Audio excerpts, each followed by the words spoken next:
Hello guys, this is Alan Josh and I welcome you to the Learn Up TV. Now in this particular session on personal leadership and self-development, I'm going to be sharing with you some very valuable tips that will really help in building consistency in any activity or building any habit at all. Okay, so one of the things I love to do is when I see a principle that works for me, I want to be sure it's not just personal. I want to be sure it's universal and it is applicable to anyone, anywhere. Okay, so I try to study how it applies to the life of different people. And you can be sure of the fact that these particular principles are universal. They are not just personal or unique to me. They are universal and they work. You can be sure about that. So let's get right into it. Now in building any kind of habit or building consistency in any activity, maybe you are setting a goal regarding your body, maybe an exercise plan, or maybe a mental growth plan like reading books or taking a course, or maybe a spiritual goal like studying the Bible or reading or maybe praying. Every single one of these, different people struggle with inconsistency and procrastination again and again. But I found out that these principles could really helping you take a giant stride or giant leap in becoming more consistent with this. The very number one point is having a compelling why. I mean a compelling reason, and not just compelling, something solid. Solid in the sense that something that is permanent, or even if not permanent, at least it can remain for the very long time. Take for example an exercise regimen. If for example your exercise regimen is just based on the motivation of appearing good on social media just for the sake of that, over time as you outgrow all these social media motivations, everything built on it is going to fade away. So if you have your motivation strictly from that, as you outgrow all of these things, you won't be able to be consistent with this kind of habits.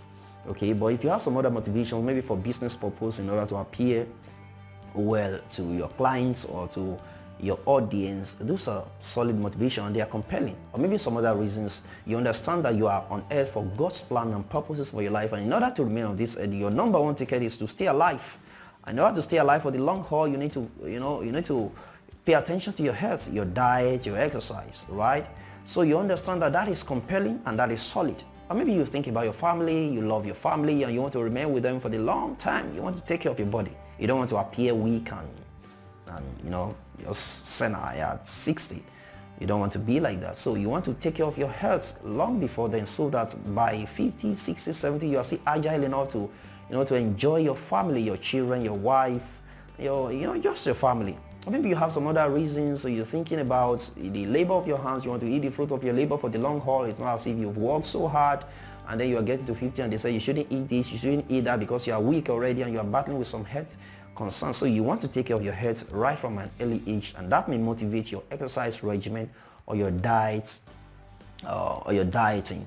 Right, so those are compelling reasons and they are also solid. So have a compelling why. I mean a compelling reason behind the particular activity, and it will help build consistency. That in itself is not enough, but that is something very crucial. Now I think that the very last point I make in the course of this video is the most important. I think so.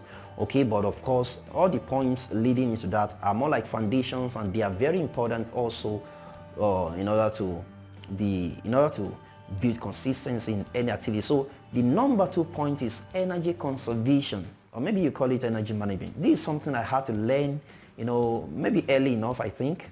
Okay, when I started as an entrepreneur, one of the things I had to do almost everything by myself. Before we started employing staff at Learn Up Consulting, I had to do everything all by myself. I would do CSA registration all by myself, do graphic design by myself, do business consultation, and even write business plan all by myself. All of these things are so much. And in the course of the day, I realized something used to happen. I would do 1 or 2 things in the morning, and later in the day, I had a lot of time in my hands, but I was just mentally tired, and I felt it was just too early, But over time, I realized that something was happening which I needed to pay attention to. Okay. Now, everyone needs to understand that you have finite energy every day, right? So you don't have a constant level of energy from the beginning of the day to the end of the day. For different people, there is a high energy point in the day, and then there is a low energy point. For me, when I wake up in the morning, it's a high energy point, so I I had to learn to put my high energy tasks that require a high level of thinking, okay, and mental energy to do. I had to put them at my high energy point. So when I'm done with those tasks, at the later part of the day, I still had some other works like maybe CSA registration, doing graphic design. Some of those things, to me, they were low energy. They didn't require so much mental energy. So I had to put them at the later part of the day. So when I had so much time and lower energy, I could still do some of this task. Unlike before, when I would put CSA registration, do some graphic design, some other monotonous work, like I put them in the morning. After I had exhausted my most precious energy, then I wouldn't be able to, do what I needed to do at the later part. So I realized this was badly affecting my consistency on a daily basis until I learned to put the higher energy task, like writing a business plan, doing business consultation that require more mental energy to do, until I put them to my higher energy points, and I put the lower energy tasks like CSA registration, graphic design, some other monotonous tasks like that to my lower energy points, and this greatly improved my consistency and my efficiency on a daily basis. So just learn what works for you, learn the different parts of the day that is your higher energy point and lower energy point, and apply this approach accordingly, and you'll be so surprised. Now the very next point is something exciting, something that looks so simple but is very potent. You see, now the last couple of months of this year and last year have been the time when I've been most consistent in the study of God's word and prayer, and that's because I apply this simple principle.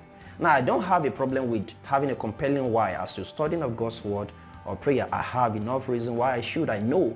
Okay, but this still was not enough to help me to become that consistent as much as I wanted to until I applied this very simple principle, which is simply tying the activity to a daily routine I couldn't do without. For example, I can't do without eating daily, just like you probably can't do without eating. So what I simply did or have been doing is I told myself, there is no food until I'm done reading the Bible. And of course, I don't read the Bible until I'm done praying. So I have to pray and study the Bible before I could eat. And before then, my body would always put up different excuses. I have a lot of things to do. There are many works to do. So there were always enough excuses to push the reading of the Bible to the later part of the day. There are many times I would read, but some other times, again and again, and I might not read, okay, as much as I should, simply because there were enough excuses, until I put this discipline measure in place. And my body has learned to cooperate with this, because it realizes without it there is no food. So it doesn't want to be deprived of food, so it has to cooperate. So until I'm done studying, done praying, there is no food. And I've gone ahead to apply it to even an exercise regimen. In the last couple of days, I've told myself the same thing. Until I'm done with a particular exercise regimen, there is no food. And it helps the same way. It can be so magical in its working. Okay, and it's something you want to try out, and you'll be so surprised. And actually, I think it's self-evident. It's going to work, right?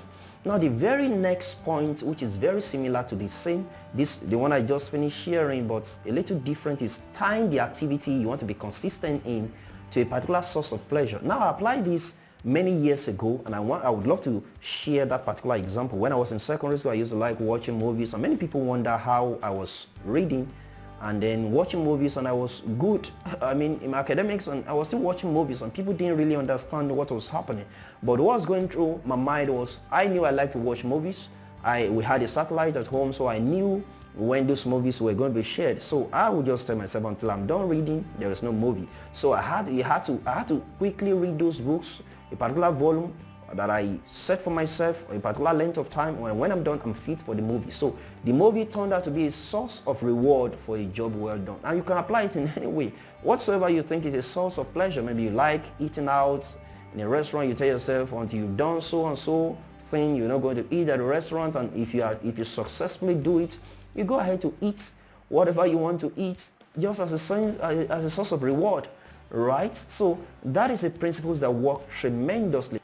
Now, I have a few more points on building consistency, which I'm going to be sharing in a later video. So if you're new on this channel, then you want to subscribe to this channel and then hit the notification button, so you'll be one of the first persons to be notified when a new video arrives on this channel. And if you love this particular video as much as I do, kindly hit the like button and promote this channel. Until next time, again, my name remains Alan Josh, and see you again in my next video. Have a great time.